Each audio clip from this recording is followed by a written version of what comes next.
మనం ఆత్మీయంగా ఎదగాలని ప్రయత్నం చేస్తే మిగతా అన్ని దేవుడు ఇస్తాడట.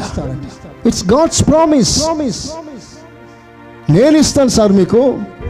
మనం ఎందుకు పొందలేకపోతున్నామంటే మన మైండ్ అంతా వీటిని పొందాలని, మన మైండ్ అంతా శరీర ప్రకారంగా ఎదగాలి, వర్ధిల్లాలి, అభివృద్ధి పొందాలి, పెద్ద బిగ్ షాట్ అయిపోవాలి, మంచి స్టేటస్ రావాలి, మంచి గౌరవం రావాలి.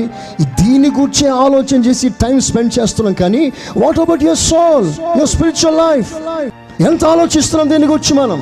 అందుకనే శరీర ప్రకారంగా ఆలోచన చేసేవారు అది పొందట్లేదు, ఇది పొందట్లేదు, రెండు పోనట్లేదు. మీరు శరీరంగా ఎదగాలని, అభివృద్ధి పొందాలని మైండ్ టార్గెట్ దాని మీద ఉండకూడదు. ఆత్మీయుల వాక్యానికి ఎక్కువ నువ్వు పునాది వేసి బేస్ వేసుకున్నావా? Think of your spiritual life. నీ ఆత్మీయ జీవితం గురించి ఆలోచన చేయి. ప్రభుకి ఎలా దగ్గర అవ్వాలో ఆలోచన చేయి.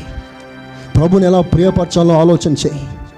దేవునికి ముద్దు బిడ్డగా ఎలా బ్రతకాలో ఆలోచన చేయి. మిగతా కార్యాలు దేవుడు చూసుకుంటాడండి. స్తోత్రం చెప్పండి గట్టిగా. ఒక మాట చెప్పనా? ఆయన తన ప్రియ కుమారుడు, తను అధికంగా ప్రేమించిన ప్రియ కుమారునే నీకు ఇచ్చేశారు. ఆయననే ఇవ్వగలిగిన వాడు ఇంకేమి ఇవ్వడు. బైబిల్ సెలవిస్తుంది, then he could give his only beloved son. ఆయన ఏం నీ కొరకు పట్టేస్తాడు, దాచిపెట్టేస్తాడు? ఆ మాటకు అర్థం ఏంటంటే ఆయన నీ కొరకు అన్నీ చేస్తాడు, ఏదైనా ఇస్తాడు. యేసుతో ఉంటే యేసయ్యకున్న భాగమంతా మందే. స్తోత్ర, హల్లెలూయా. కానీ ముందు ఆత్మీయంగా ఎదగాలి.